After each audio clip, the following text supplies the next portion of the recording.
Assalamualaikum warahmatullahi wabarakatuh. Masih bersama kami Sukamto Sastro di Mejawa Channel. Salam pagi hari dan sukses senantiasa. Hari ini kita bicara tentang kolbu ya. Kita sharing dengan teman-teman semuanya dalam konsep kolbu atau hati. Banyak orang bicara tentang kolbu, tentang hati. Apa ini? Misteri apa ini di dalam insan, dalam kehidupan kita? Kolbu itu sangat lembut, tidak terdeteksi. Kalau kita bicara organ manusia, ada organ yang sifatnya materi dan ada organ yang sifatnya non-materi. Kalau yang materi itu bisa dikatakan nampak ya, nampak, kasat meripat ya, kelihatan gitu. Apa itu?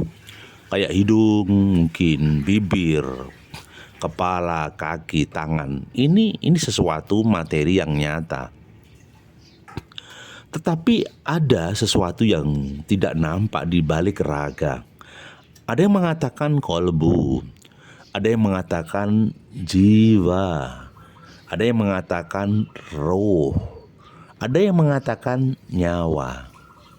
Nah, roh, jiwa, kolbu, nyawa tadi sesuatu yang abstrak, ya, sesuatu yang abstrak yang tidak nampak, yang itu menjadi alat kelengkapan insan. Ya, mungkin dikaitkan lagi dengan akal pikiran. Nah, akal pikiran, ya itu juga tidak nampak, abstrak.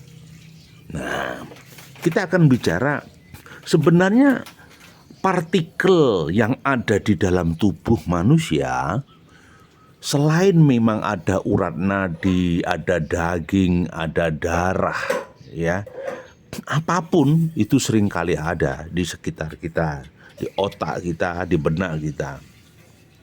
Hanya saja sebenarnya kalau kita merenung bahwa tubuh kita ini kan terus tumbuh dan berkembang.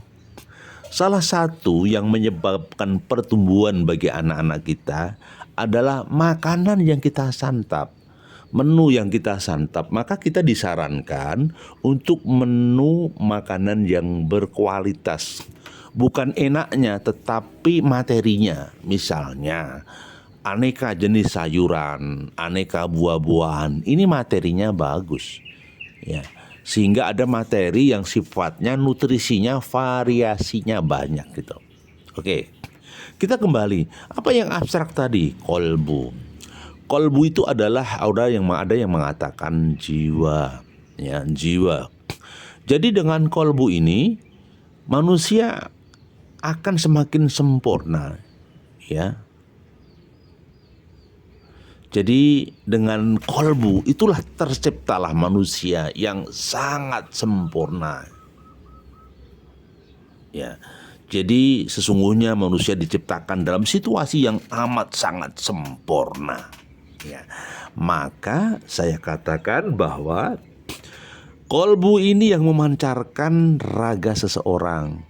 Kolbu ini yang menggerakkan raga seseorang. Kolbu ini yang mensinkronkan antara akal, pikiran, kemudian hati bisa menyatu.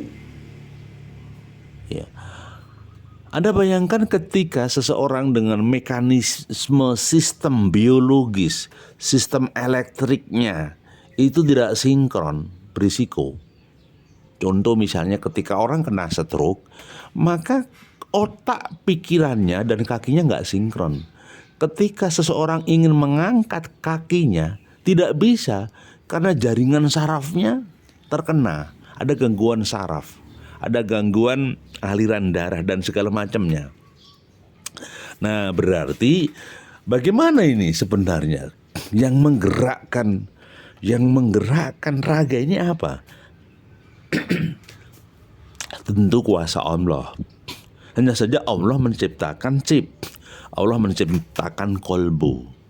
Nah, kolbu ini sebenarnya esensi sir yang paling rahasia.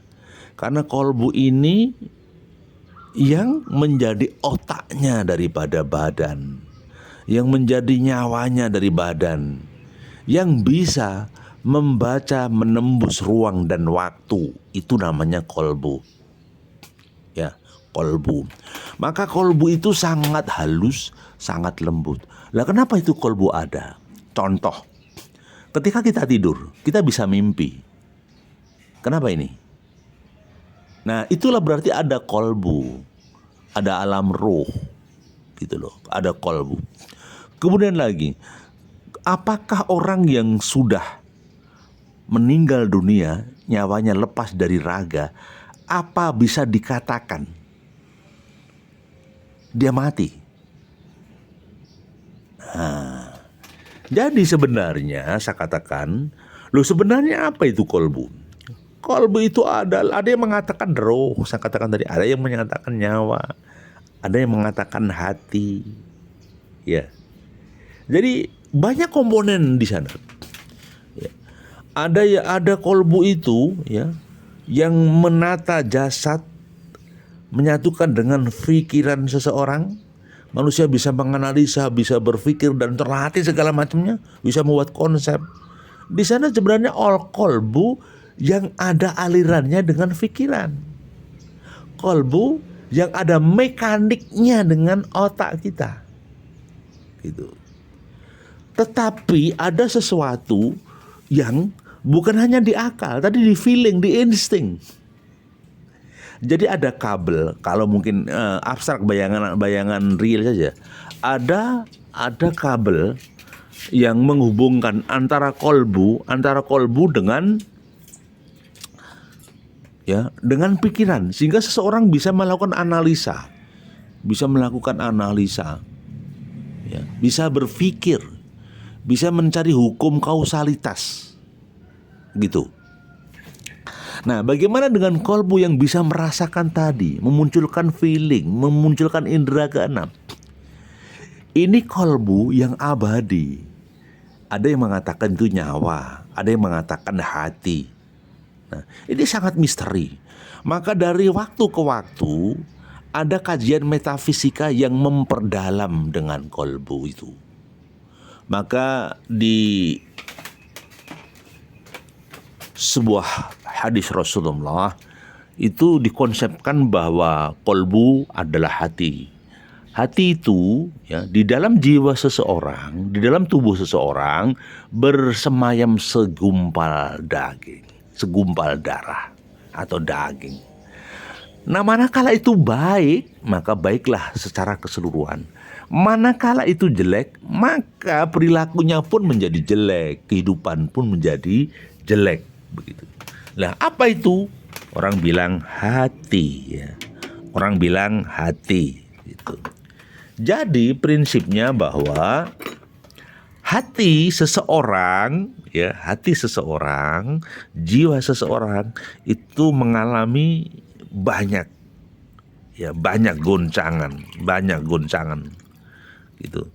Jadi coba kita renungkan, ya. Baik, kita ngeteh dulu ya pagi hari ini.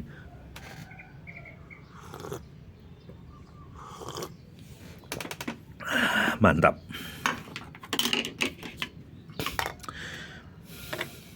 Baik, kita lanjutkan dialog dan sharing kita. Jadi sekali lagi yang mendasari manusia itu kolbu sebenarnya, yang menggerakkan raga, menggerakkan kaki, menggerakkan tangan, bisa melihat, semua onderdil sarafnya itu luar biasa. Bayangkan saja ada saraf yang masuk ke telinga, ada saraf masuk ke mata, ada saraf yang masuk ke alat kelamin. Semuanya digerakkan oleh berbagai ratusan juta saraf. Anda bayangkan ketika, maaf ini ya, mata seseorang terganggu, kabur atau apa, saraf matanya pasti bermasalah. Ketika pendengarannya terganggu, bisa dipastikan itu sarafnya juga terganggu. Ketika seseorang mengalami impotensi misalnya, itu pun ada sarafnya yang terganggu dan tersumbat. Nah, berarti saya katakan bahwa ada energi, ada mekanik yang ada di dalam tubuh kita. Jangan cermati bahwa di dalam tubuh kita ada satuan ilmu elektrik, ada satuan ilmu persarapan, ada ilmu biologi, ada ilmu fisika dan metafisika. Jadi sebenarnya tubuh manusia itu kumpulan semesta akbar. Maka ketika seseorang mengenal dirinya, dia akan mengenal Sang Pencipta. Ketika seseorang mengenal dirinya, dia akan mengenal Sang Pencipta. Maka sekali lagi, kolbu, nyawa, ada yang mengatakan jiwa, itu tuh tidak akan pernah mati. Kematian hanyalah terpisahnya raga dari nyawa, dari ruh.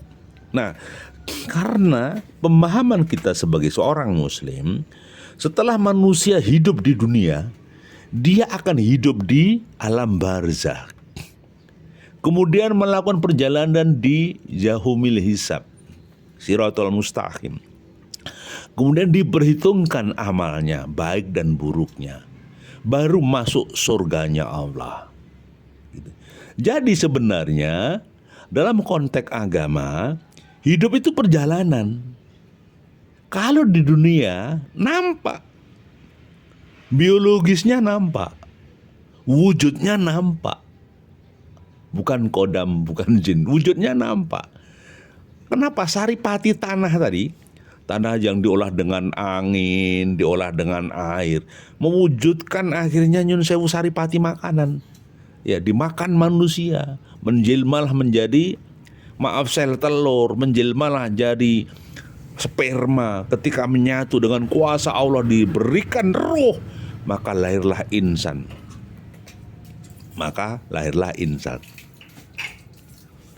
Iya.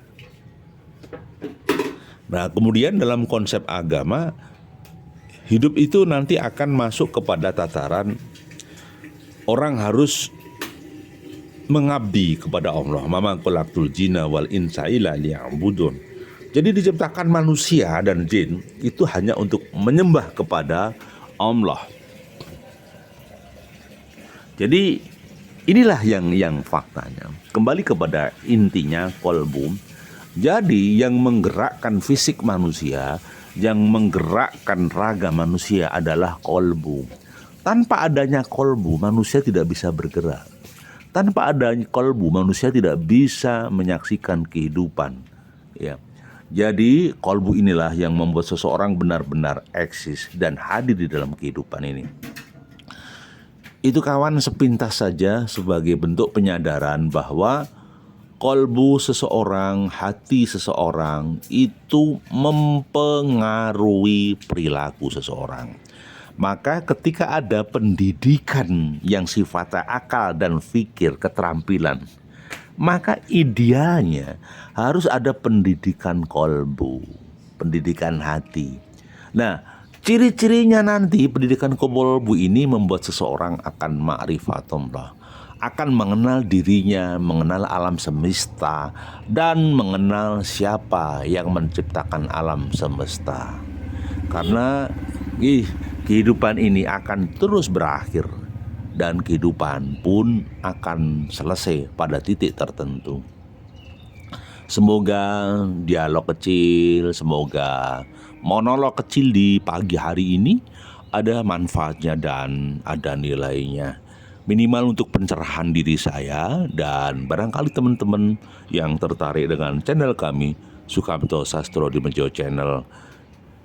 Channel kami motivasi, informasi, dan komunikasi. Semoga ada manfaatnya. Sekali lagi, mohon maaf bila ada kekurangannya. Berkenan untuk subscribe di bawah, masukkan sarannya dan tekan tombol loncengnya. Semoga bermanfaat, sekecil apapun nilai manfaatnya. Semoga Allah beridhoi, membawa kebaikan, keberkahan di dunia dan di akhirat. Assalamualaikum warahmatullahi wabarakatuh.